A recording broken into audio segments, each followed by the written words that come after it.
The following audio-supported podcast is intended for informational and educational purposes only and is not intended as medical advice. Please speak with your healthcare professional before making any treatment decisions. The guests on today's show were paid to participate in this podcast. Hey there, Thal Pals. It's Nina Maria, your fellow patient advocate and host of Thal Pals, the Alpha Beta Revolution. Welcome back to part 2 of our series on nutrition. Now, if you loved part 1, like I did, you're going to love part 2 even more. My co-host, Dr. Kevin Quo, is in clinic today, but I'm pleased to welcome back Ms. Tamara Schryver. She's a nutrition scientist and president of the Thrive with Pyruvate Kinase Deficiency organization. Tamara, you ready to get back into it? About antioxidants. What is the role that they play specifically for us with hemolytic anemias? Well, because our red blood cells are breaking so much, they're releasing iron. And so iron can be like a naughty little free radical running around creating havoc in our body. And that havoc is over long periods of time can cause inflammation and disease. And so the antioxidants like vitamin A, vitamin C, vitamin E, they quench it. I guess that's the word I always use, is they drink up the oxidants, they squish them out, they quench oxidants. And so if we don't have enough ACE in our bodies, then we get this inflammation problem, which turns into long-term disease. And those ACE are basically A and E are fat-soluble vitamins, and C is a water-soluble vitamin. E is found in citrus fruits, strawberries, bell peppers, tomatoes, baked peppers. And again, it goes back to that eating around the rainbow. So I can tell you all this, but you go numb. What? It's so much. So that's where I'm you could think about each nutrient and each vitamin and worry about each nutrient vitamin, or you could eat around the rainbow. And so a lot of times that's a little bit easier way to handle it, is just to think about eating around the rainbow. But anyway, with vitamin C in particular, if you're on chelators, your body may burn out of vitamin C or need additional vitamin C, and your doctor should tell you if you need to take vitamin C. And if he doesn't, ask, do I need vitamin C if I'm on chelators? That is something you should specifically ask. And then in regards to vitamins A and E, there's no evidence that taking supplements will help. And that has been a controversial topic for about 20 years. Agios is a biopharmaceutical company that's fueled by connections with patient communities, healthcare professionals, partners, and each other. Building on these connections and the company's unmatched leadership in PK activation, Agios is pioneering therapies for rare blood disorders, including sickle cell disease, thalassemia, and PK deficiency. To learn more, visit us at agios.com. That's agios.com. To join the conversation with other patient allies, follow us on Instagram at Ally Voices Rising. So vitamins A and E, I would not recommend taking supplements. And I'm sure many people have supplements in their cupboards for A and E. My husband does. Even your husband. My husband, I'm telling you, don't need to do it. But for vitamin E, it's found in oils. A lot of the food that we have contains oils like canola oil and all sorts of vegetable oils. Vitamin E is found in that. And then vitamin A is, again, eat around the rainbow. When we eat around the rainbow, does it make a difference if, say, for vegetables, does the nutrients change whether we're eating them raw or cooked up? It does for lycopene or for, vitamin A. But I think it'll just change forms, and sometimes it will be beneficial for some forms of disease and more beneficial for other forms of disease. In my professional opinion, I wouldn't get too worried about it. I would just eat them. If you could just get people to eat them, It would be great. That's it. It's that simple. Yeah, just eat tomato sauce, eat carrots, eat anything orange or red. Just eat it and don't worry about if it's cooked, it'll help. If it's raw, it'll help. But just eat it. Fit in your body. Yeah, exactly. Okay, awesome. So when it comes to vitamins, minerals, antioxidants, all these things that we're thinking about, is there ever too much? Can we ever be doing too much, or it's just so good for us? The more, the merrier. Well, that's again why we recommend eating as opposed to taking supplements. I have seen one person eat so many carrots that their hands turned orange. That really happens? That really did. I thought that was a myth. No, but that person was excluding all foods for carrots only. And that wasn't a healthy practice because eating one thing isn't balanced. And so that is a really good point. You have to eat a balanced diet. So you have to eat a little bit of fruits, vegetables, whole grains, proteins, and fat. You need it all. You can't just concentrate on one food group. You could, but then you might turn orange, or those are actually eating disorders. And so when you get into the area of eating disorders, you do need to, whether you're a parent, it happens a lot more frequently than it used to happen, or at least it's being noticed a lot more frequently. And it's something that we talk about in the book too. It's happening a lot more in East Asian cultures than has ever happened before. And you need to get help. It's not something that the family can handle.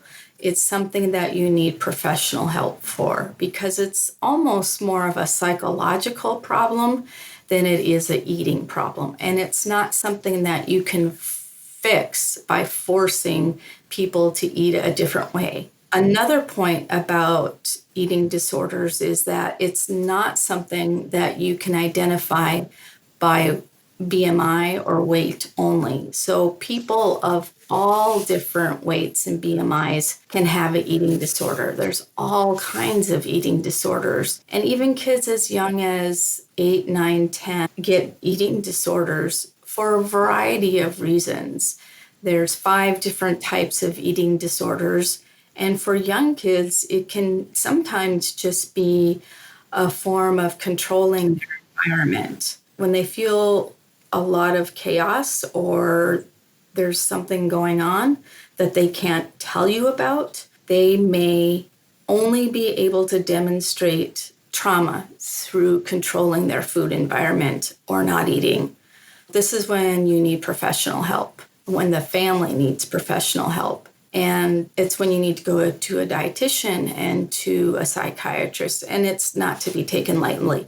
So I'm really glad that you brought that up. I know it was meant as a joke, but it's very serious, and it's happening in families all over the world. I'm really glad you touched on that because, like you said, it's so important and something that happens more and something that we don't realize sometimes. Right. Okay, so we've talked about diet. What about exercise? Where does that intersect with diet and nutritional needs, specifically in those with Thal? In people with Thal, and I'm going to add PKD, it's hard. Some people have more energy levels than others. We know that there's a lot of benefits with exercise. First of all, the one that I like to call out is it's very helpful for building bone strength, which is helpful in preventing osteoporosis. It's also helpful for mood regulation, for depression, and can be helpful for people with insomnia, but just helping to be more regular with their sleep pattern. So there are a lot of benefits to exercise or physical activity. And I don't even like to call it exercise, just physical activity. The rule of thumb for this population is to do what you can or to do more than you did yesterday. And because we don't always feel good, if we can just do more than we did yesterday, that would be success. A lot of times that just looks like walking for adults. If we can walk, move around, that's great. For kids, we want them to engage in free play. So we don't want to restrict them. Sometimes as parents, we get worried, we get scared. Are they exerting too much energy? But that's okay. If they're exerting a lot of energy and they collapse into sleep, that's fine, because that might not always be the way for them. So engaging in free play, And sports to the point where they're able is the guideline for kids. And then for adults, the guideline is more than you did yesterday. We really encourage that because of the benefits of physical activity. Awesome. And like you said, I do want to touch that. For those of us, there's a very big range. Some of us don't have the energy to do much physical activity. Some have energy to do much physical activity. And I harp on this almost every episode, but self-monitoring, knowing your body, listening to your body, as well as talking to your doctor about how to coordinate these things and do what's good for you personally. Perfect. How can dietitians and healthcare providers collaborate and work together to create a health plan for patients? I feel like healthcare providers doctors are usually in a situation where they know quite a bit about a patient and are usually trusted advisors. And so if a doctor starts to get a lot of questions about supplements or about nutrients or diet, I think it's really a good idea for the physician or general practitioner to make a recommendation to see a dietitian. Because whereas a physician is in charge of the overall medical health, the dietitian can sit and brainstorm ideas about grocery stores or meal planning or really detailed, specific recommendations for that person that the doctor might not have time or knowledge about. And I think together, basically, the dietitian can get a very customized plan for the client. And so that's how we like to see doctors and dietitians work together, is just making that recommendation, which is critical for insurance reimbursement. That is important. We all know the financial aspects Yes. are not always easy.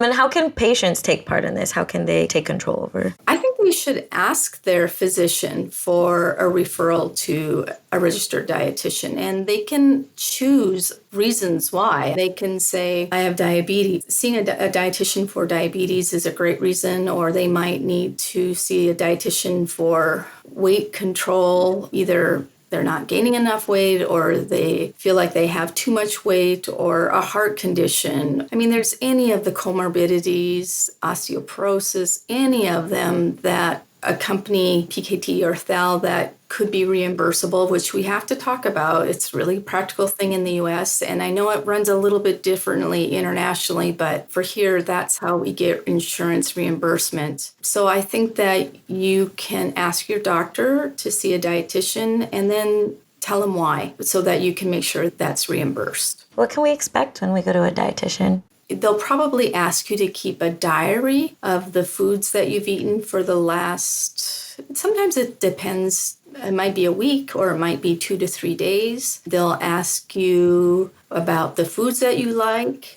They might ask you for some blood work on different nutrients. They'll definitely take your height, weight, calculate your BMI. They will ask you about your food preparation techniques.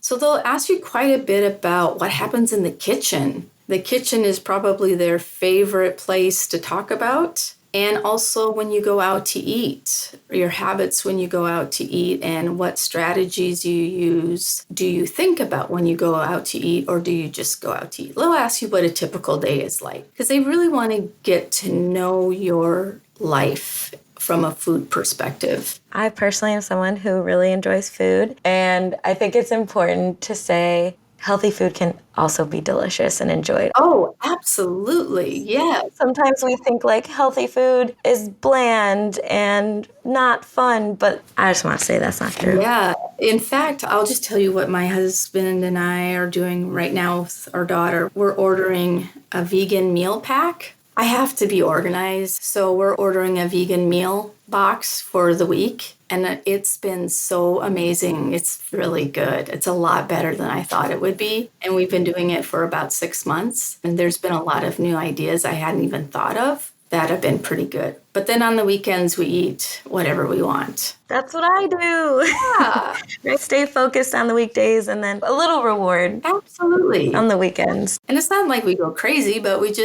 eat meat is what I say. I love that. Do you have a go-to meal, healthy meal, or a favorite? I have been experimenting so much that I don't really. I guess if I were to say a go-to meal, it would be like brown rice, and then a bunch of cut up vegetables with some sort of sauce. It's just like a vegetable bowl. I have now learned how to fry tofu where it tastes really good. That's on my list. I haven't learned how to cook tofu yet, but I see pictures and I'm like, it looks so good. So that's on my list of things to learn. You take 1/4 cup of flour and you just coat the tofu once it's cut. And then you fry it in that, and then you put some sort of sauce. It's that easy. That's all. And there's so many ideas online. My go-to is Pinterest and TikTok. Yeah. There's so many resources on social media and online. So many great ideas that are free, completely free for you to experiment with and try for yourself. What I was going to say is sometimes it's hard to stay inspired, but one of the best ways to stay inspired is by social media. Here's what I would avoid. I would avoid nutrition advice on social media because that is often incorrect. And actually, the FTC I've heard they're going to try to crack down on that. But what I do like to follow on social media is all the recipes. The recipes for healthy foods are really inspirational, and the food looks wonderful and it tastes delightful. So that can be very inspirational, is the recipes for healthy foods. That's really great advice. Super important to keep in mind when we're out there looking for nutrition. Are there any recent developments in the nutrition world when it comes to Thal and PKD? Unfortunately, about a year ago, I took a look at the data from people in the peak registry to examine the children and the adults' BMI in the peak registry. And so what we found was generally women in the peak registry had a healthy BMI, and the men were slightly overweight. The girls and boys, the teen girls were pretty much a healthy weight and healthy height for their age, and the boys were slightly underweight and slightly under height. The relevance of this was we had some concerns that people with PKD weren't reaching their maximum height and were underweight. So what we know now, and I will compare this to thalassemia, what we know that is in general, people with PKD are fairly consistently making optimal height and weight for their age. So PKD isn't really slowing them down except for in young boys. So hopefully as they get older, they'll be able to get over that prepubertal hump and attain their maximum height. In thalassemia, there's more concern about attaining full stature. And that is something that continues to be monitored. And with optimal nutrition, can hopefully get people with thalassemia to their full stature. How can patients stay informed? What resources should we know about and utilize? There are 2 available guidelines right now. One is the nutrition guidelines for patients with thalassemia and PKD. And then there's the other, it's nutrition guidelines for caregivers of patients with thalassemia and PKD. Both of those are available on the TIF website. TIF stands for Thalassemia International Federation. So you can go to that website and they'll both be posted there. And then there's another one that is Nutritional Hot Topics in PK Deficiency, and that's been developed. It's been tested in the audience, but it needs to be published. But that will be coming out on the pyruvate kinase deficiency Thrive website. There's more information that is available and coming. And what about for our physicians out there? Can you tell us about your book? That one is the nutritional guidelines for patients with thalassemia and PKD, and that one is on the TIF website. They're named very similarly, but you can basically find them on the TIF website. Awesome. Is there anything that we didn't touch on that you feel like is important that patients need to hear? I think one thing that concerns me when it comes to patients is that some patients are really enthusiastic about nutrition, and I love that. I love that they are. And they'll do a lot of research on their own, and they'll find studies that are maybe done in animal models, or they're maybe it's a one-off study, and they'll say, why didn't you include this XYZ food in your list of healthy or beneficial foods that people with PKD and Thal should eat? And the answer is because there's not an overwhelming amount of science to support it. It might be beneficial in this one study, or it might be beneficial in a rat model, but it's not really beneficial in a large amount of humans in a lot of research yet. And when Ellen and I wrote this book, we took into consideration that there had to be a lot of research and a lot of evidence available both in PKD and Thal before we would recommend it. And if there wasn't research in our communities, that there had to be a lot of research in the general population before we would recommend it. And that we wouldn't just include things based on animal models, that there had to be an overwhelming sense of research that it would be beneficial. So while something might not be harmful, if it's also not beneficial, we're not going to include it because the science just isn't there. So I know that there will be people that will find information that they think should be included, but there's usually a reason we didn't include it. It's not to say that the science won't change and in 5 years we might include it, but it's just not there at this point. I just wanted to say that because we did a pretty exhaustive job. You still might find something that you think is beneficial. And if it doesn't hurt you, like here's for an example, like quinoa. Shouldn't we be eating more quinoa? Quinoa inhibits iron absorption. I don't know, maybe it does, but we haven't seen it in a lot of research. So we're not going to include that right now, but maybe in 5 years. Yeah, I guess it's important for me to say that we went with the balance of the science that showed extreme benefit rather than newly emerging science. And that's for our own good. It's important to make sure all those checks and balances are there before publishing something important like that. This has been an amazing conversation. Thank you so much. I've learned a ton. I hope all of our listeners out there feel the same as well. Don't forget to go to your doctors, ask them the questions, ask them about nutrition and what you need, ask about getting a dietitian, and just stay on top of it.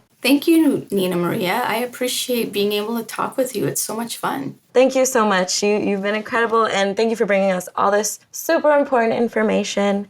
I know I'm super grateful.